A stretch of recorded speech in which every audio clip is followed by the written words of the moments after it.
What is up, everyone? This is Too Slow. This is going to be part one of the $900 Celica GT-S. And as you can see here, I got these from Pick and Pull today. Today is half off day. It's the Halloween special. The door I got for $40, I believe, maybe less. Hood I got for $35, which 75 bucks is really cheap in my book for these two things, and floor mat was like $2. And yeah, so let's go ahead and install these. Oh crap, this is a pile of shit. I already removed the door panel. I already removed the door. There's a lot of dog turd here. I already removed the door. As you guys can see, the damage is pretty bad. I didn't want to like spend a lot of hours fixing this door. Like, it is really bad. It's crunched up pretty good, but I am gonna hold on to it to transfer over the components and whatnot. I'm doing this by myself, so I used this tire to hold up the door as I was unbolting it. When I was unbolting it, they told me, people on the internet say, take these off.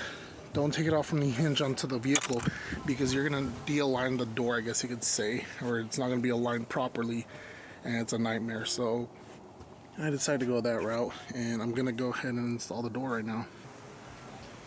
Door's back on, the new one. It lines up pretty well here, but if we come over here where the damage is at, it's off by a lot. But it's a good sign. It's a good thing that we replaced the door, because at least we can base off the quarter panel from this, and we can just get like a flat edge and just like perfect it out. So we're gonna go from the inside and hit it out. We're gonna hit out the big dent, and we're just gonna sand it down and just figure out where we're gonna go from there. But right here it's even. Thank God the body line is even. Right here it's still even, up until right here it starts going crap. But for now, I'm just gonna start disassembling that door, removing all the stuff, transferring it over here, and just go from there.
So it's another day. I did majority of the body work already. I was going through the back side.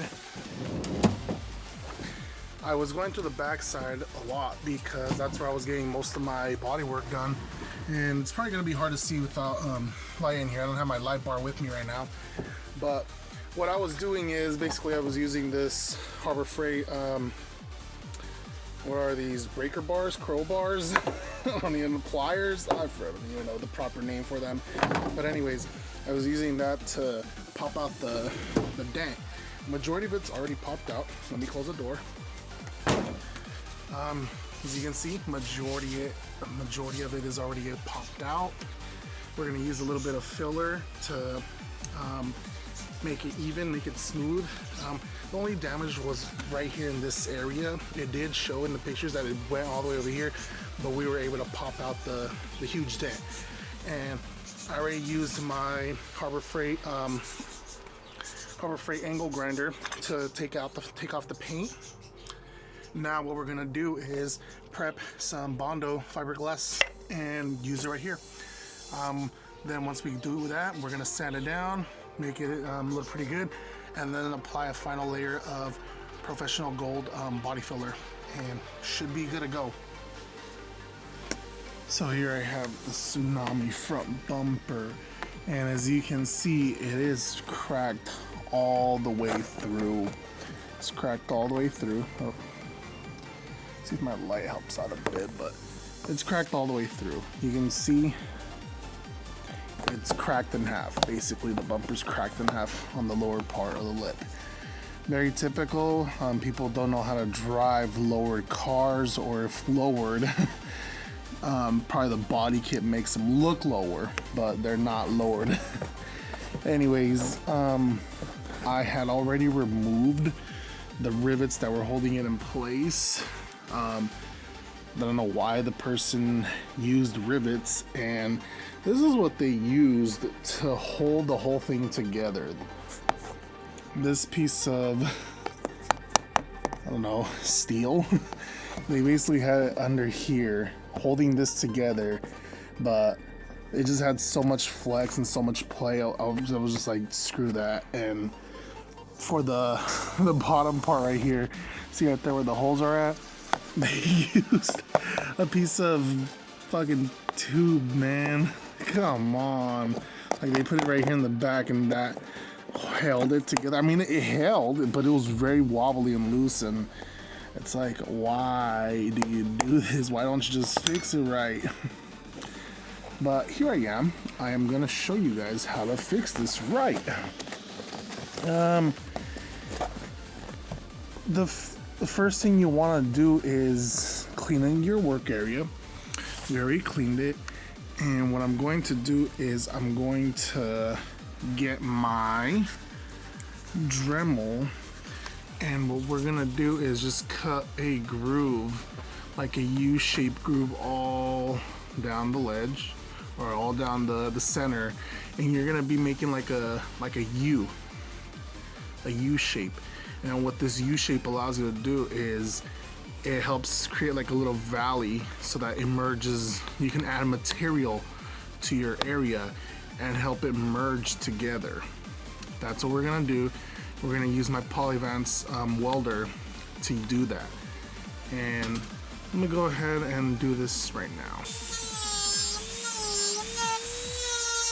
So now that I already cut the groove in the middle with my Dremel, now what I'm going to do is fuse it. You can start from the other side and do it that way, but I like to do it from the outside, because that way I can look to see like if this edge is right on, if this edge is right on, just so like I can reposition this and know where I'm gonna position it. So I always start from the outside, and then once you're done with the outside and you see that's durable, that's when you go on the back side and work your way on that, and you add the fiber mesh from the kit. So when you get your polyvance kit, you get this stuff. This acts sort of like a backbone, like a skeleton to your repair.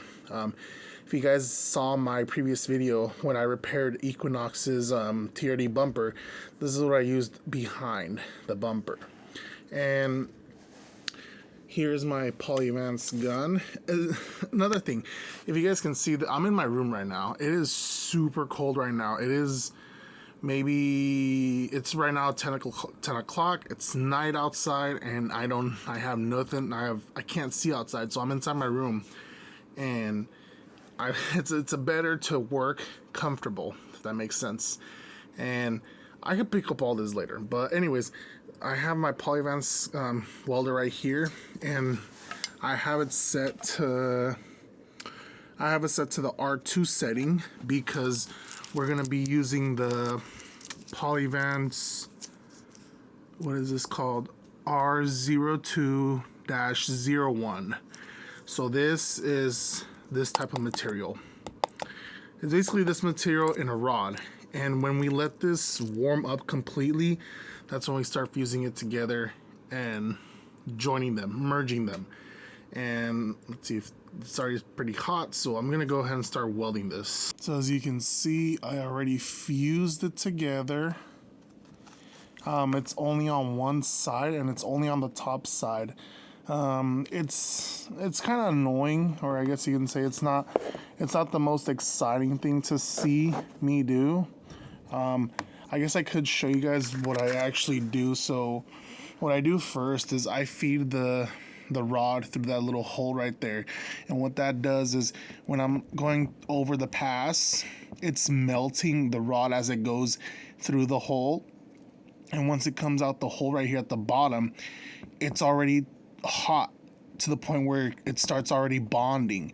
So when it's there, you just start holding this down to wherever you're applying it. Just hold it down until it starts melting everything, and you'll feel when your whole rod goes through all the way down, and that's when it starts penetrating both plastics together, or I guess bonding both plastics together. This looks straight. It looks a lot straight. It looks a lot better than when they had that piece of metal that I'm using for a stand for my light from Harbor Freight, which is an actually really good light. This light right here, this thing was $24. It is probably the best thing I've bought from Harbor Freight, period. I'm gonna go ahead and make a review video of that later on in the channel, but this is what's going on right here. I'm basically melting just plastic, fusing it, and it's not the most exciting thing to show, as I said, so I'm not gonna bore you guys with that. I have had multiple videos of me doing this before. You can go look at the gritty video that I have when I fixed my gritty front lip. I used the same polyvance welder, and I fused together my gritty front lip. And when I was doing the gritty front lip, I was like, well, I might as well just buy another gritty lip and just call it a day. But it was a good idea that I actually ended up going fix the gritty lip route, because now look, I'm using my welder that was $200. So the gritty lip is $200. This welder was $200. You buy the welder and you fix your gritty lip, and now you have a welder for future repairs. And now I have this repair that I have to do, so now I'm using my welder that I paid $200 for, that I used to fix my gritty lip, to fix the Tsunami bumper. Win-win, right? People get discouraged. They get discouraged and they're like, man, that's a lot of hard work. How does he do it? And just blah, blah, blah. This is really, really, really easy stuff. It's very time consuming. It's not like, okay, let me do this in 30 minutes. No, I've already been at this for like an hour, and just preparing it with the Dremel, cleaning it, and doing just this section, I'm probably already 1 hour in. Power of YouTube is amazing. You can watch someone's whole like afternoon in like a couple of minutes. I already got the front installed. I did go ahead and do a lot of repairs. The front is repaired. As you can see, it is really solid. It's flexible now. I plugged up the bumper, the license plate holes, plugged those up. I also did fix this and this. I gotta go back and do the holes for them so that those line up and mount properly. But I'm still not 100% done with the bumper. As you can see, where's the damage is at. Gotta do something about this and that. This right here, and I believe that's about it. I did plug up a bunch of holes that the previous owner did do, but that's all good for now. Not gonna mess with it anymore, and that's done. So as I said, I do have a separate fender to replace this one that's in a lot better condition, so I'm gonna go ahead and do that. And most of the interior is already put back in as well. Still waiting for that threaded shifter gate that I'm supposed to get in the mail today. Still waiting for mail today. Haven't received it. Let's see what else. Let's come out. Let's come and check the back.